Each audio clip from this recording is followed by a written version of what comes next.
بسم اللہ الرحمن الرحیم۔ آپ حضرات کو معلوم ہے کہ کل سورج گرہن ہے اور خبریں یہ آ رہی ہیں کہ 80% سورج کل گرہن ہوگا۔ اس بارے میں اسلامی حکام کیا ہیں، شریعت کیا کہتی ہے، اس کے لیے علماء نے سوچا ہے کہ کچھ باتیں عوام تک پہنچائی جائیں، تو اس لیے میں نے بھی ارادہ کیا کہ شرعی حکام اس بارے میں بتائے جائیں، اس میں حکمتیں کیا ہیں۔ رسول اللہ صلی اللہ علیہ وسلم کے دور میں سورج گرہن ہوا ہے۔ آپ صلی اللہ علیہ وسلم کے نرینہ اولاد نہیں تھی، آپ کو اللہ نے اولاد دی اور آپ کے بیٹے کی موت واقع ہوئی۔ یہ ایک بہت بڑا حادثہ تھا اس وقت، کیونکہ عرب میں نرینہ اولاد کی بڑی ویلیو تھی۔ آپ صلی اللہ علیہ وسلم کو اللہ نے بیٹیاں دیں، بیٹا نہیں دی، اور بیٹا دے کے اٹھا لیا، تو ایک بہت بڑا واقعہ تھا، اور اللہ کی قدرت کے اسی دن سورج بھی گرہن ہو گیا۔ تو عرب یہ کہا کرتے تھے، زمانہ جاہلیت میں یہ بات مشہور تھی کہ کوئی بہت بڑا دنیا میں واقعہ ہوتا ہے تو سورج یا چاند گرہن ہو جاتے ہیں۔ اسی دن سورج بھی گرہن ہوا تو یہ بات پھیل گئی کہ محمد صلی اللہ علیہ وسلم سید الانبیاء رسول اللہ صلی اللہ علیہ وسلم کے بیٹے کی چونکہ موت واقع ہوئی ہے، اس لیے سورج گرہن ہوا ہے۔ آپ صلی اللہ علیہ وسلم نے اس بات کی تردید فرمائی اور آپ نے فرمایا، ان الشمس والقمر آیتان من آیات اللہ لا ينکسفان بموت احدہما، کہ سورج اور چاند اللہ کی نشانیوں میں سے ایک نشانی ہے، لا ينکسفان بموت احدہما ولا لحیاتہ، نہ تو یہ کسی کی موت کی وجہ سے گرہن ہوتے ہیں، نہ کسی کی زندگی کی وجہ سے، بل یخوف اللہ بہما عبادہ، اللہ ان کے ذریعے اپنے بندوں کو ڈراتے ہیں۔ یہ بخاری مسلم کی حدیث ہے، اپنے بندوں کو خوف زدہ کرتے ہیں۔ تو یہ اللہ کی نشانیاں ہیں، اور آپ صلی اللہ علیہ وسلم نے اس موقع پر نماز کا حکم دیا، اللہ کے سامنے عاجزی اور انکساری کا حکم دیا۔ دیکھیے یہاں ایک بہت اہم پوائنٹ کی بات ہے ان لوگوں کے لیے جو اسلام کے خلاف ہیں، جو محمد صلی اللہ علیہ وسلم سرور دو عالم سید الانبیاء صلی اللہ علیہ وسلم کو سچا نبی نہیں مانتے، ان کے لیے اس حدیث میں آپ صلی اللہ علیہ وسلم کی نبوت کی ایک بہت زبردست دلیل موجود ہے۔ ایک واقعہ ہوا ہے آپ صلی اللہ علیہ وسلم کے بیٹے کی موت کا، اور عرب یہ ویسے ہی کہا کرتے تھے کوئی بہت بڑا دن ہوگا تو سورج گرہن ہوگا۔ تو کوئی بھی شخص جو جھوٹا نبی ہو، آپ خود بتائیے کہ کیا وہ ایسے موقع پہ اس واقعے کو اپنے حق میں کیش نہیں کرائے گا، اور وہ یہ کہے گا نہیں کہ میں تو پہلے ہی کہتا تھا میں بہت بڑی شخصیت ہوں اور میرے بیٹے کی موت ہونا، ایک پیغمبر کے بیٹے کی موت ہونا ہے تو یقیناً یہ اس اللہ کی طرف سے ایک نشانیہ ہے، یہ نشانی ہے سورج کا گرہن ہونا، یہ بتانے کے لیے ہے کہ واقعی یہ بہت بڑا دن ہے، اور یعنی یہ بہت بڑا دن اس اعتبار سے کہ ایک نبی کے بیٹے کی موت واقع ہوئی ہے۔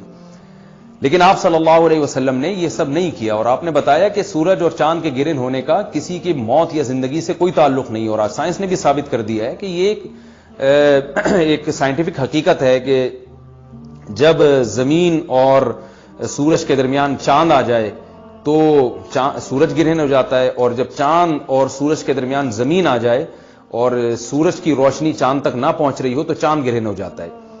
یہ اس میں عبرت کی بات بھی ہے ان لوگوں کے لیے جو آپ صلی اللہ علیہ وسلم کی نبوت میں شک کرتے ہیں۔ البتہ آپ صلی اللہ علیہ وسلم نے اس موقع پر ہمیں حکم دیا کہ اللہ سے تضرع اور عاجزی اور انکساری کی جائے، اپنے گناہوں کی معافی مانگی جائے، اور نماز آپ صلی اللہ علیہ وسلم نے پڑھی۔ اس پہ بھی بعض لوگ اشکال کرتے ہیں کہ یہ جب ایک نیچرل پروسیس ہے تو اس میں اتنا گھبرانے کی، کیونکہ حدیث میں آتا ہے آپ صلی اللہ علیہ وسلم بہت گھبرائے، تو اس میں گھبرانے کی کیا بات ہے؟ تو یاد رکھیے ہر نیچرل پروسیس جو ایک عام معمول سے ہٹ کر ہو، اس میں انسان کے لیے ایک عبرت کی بات ہوتی ہے۔ ہم دیکھتے ہیں رسول اللہ صلی اللہ علیہ وسلم کے دور میں جب تیز ہوا چلتی تھی اور بارش سے پہلے ہوا چلا کرتی تھی تیز ہوائیں، تو آپ صلی اللہ علیہ وسلم گھبرا کے مسجد کی طرف دوڑتے، عاجزی انکساری کرتے، اللہ تعالیٰ سے یہ کہتے کہ اللہ تو نے تو مجھ سے وعدہ کیا کہ جب تک میں ان کے درمیان موجود ہوں تو ان کو عذاب نہیں دے گا۔ تو یہ خوف کا غلبہ تھا آپ صلی اللہ علیہ وسلم پر۔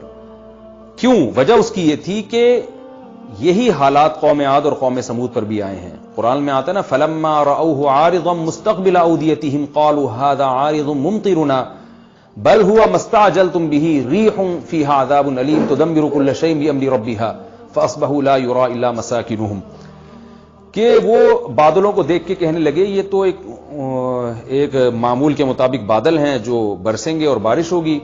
تو پیغمبر نے کیا کہا کہ یہ بارش نہیں ہے بلکہ یہ وہ عذاب ہے جس کی تم جلدی کیا کرتے تھے، اور اس میں ایک ایسی ہوا ہے جو اللہ کے حکم سے ہر چیز کو ہلاک کر دے گی۔ اور پھر ان پر ایک ہفتہ عذاب آیا، اور قرآن کہتا ہے کہ وہ ایسے پڑھ کے ہلاک ہو گئے کہ فَتَرَ الْقَوْمَ فِيهَا صَرْعَىٰ كَأَنَّهُمْ أَعْجَازُ نَخْلٍ خَاوِيَةٍ. اے مخاطب اگر تو ان کو دیکھتا تو ایسے لگتا کھجور کے تنے ہیں جو اوندھے پڑے ہوئے ہیں. تو ایسے ہوا نے ان کو تہس نہس کر دیا. تو یہ عام معمول سے ہٹ کے جب بھی اس کائنات میں کوئی تغیر آتا ہے تو وہ اللہ کی نشانیوں میں سے ایک سائنٹیفک حقیقت بھی ہے, اس کی ایک لاجک بھی ہے, لیکن اس کے ساتھ ساتھ اللہ کی نشانیوں میں سے ایک نشانی بھی ہے, اور ایسی نشانی ہے جس سے ہمیں ڈرنا چاہیے کہ اللہ تعالیٰ کو اختیار ہے, وہ جب چاہے سورج کی روشنی چھین لے, چاہے کسی بھی طرح سے چھینے.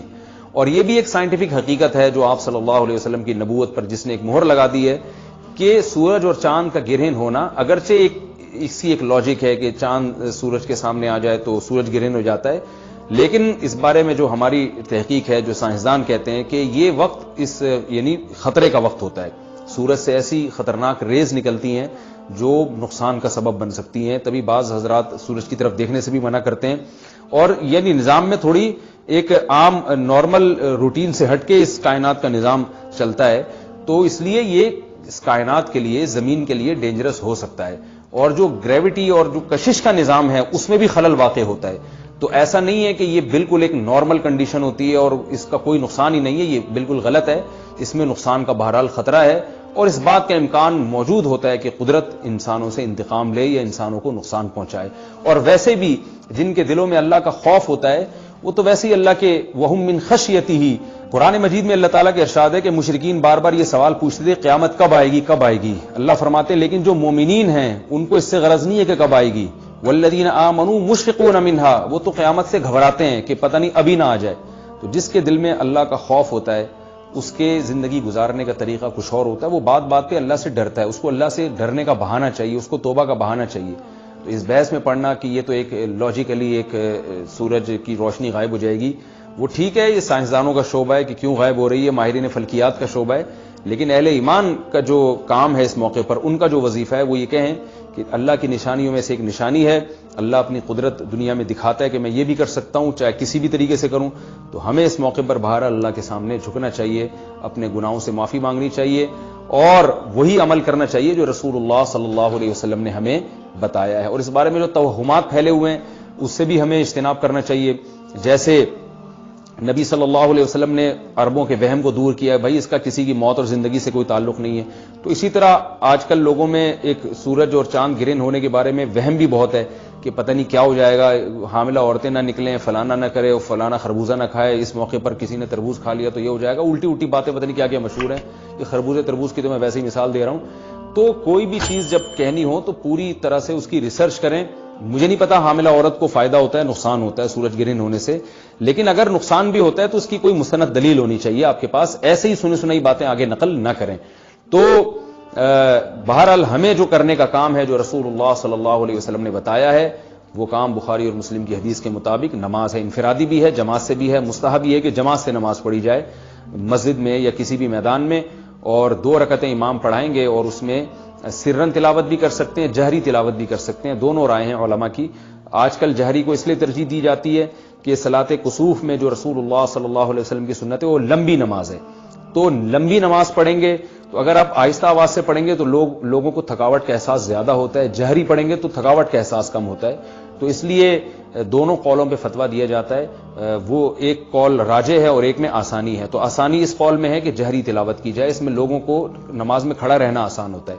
تو لمبی سے لمبی نماز پڑھی جائے, اس میں 2 رکعتیں پڑھی جائیں اور خوب طول دیا جائے اس کو, اور اتنا طول دینا کہ لوگوں کا خطرہ ہو کہ نماز ہی چھوڑ کے بھاگ جائیں گے, یہ بہرحال درست نہیں ہے, کیونکہ آپ صلی اللہ علیہ وسلم نے امام کو مقتدیوں کی رعایت کا حکم دیا ہے. اور کوئی جماعت سے نماز میں شریک نہیں ہو سکتا تو گھر میں نماز پڑھیں, انفرادی نماز پڑھیں. نماز نہیں پڑھ سکتے تو توبہ استغفار کریں. بہرحال یہ وقت جو ہے توبہ استغفار کا ہے, اپنے گناہوں سے معافی مانگنے کا ہے.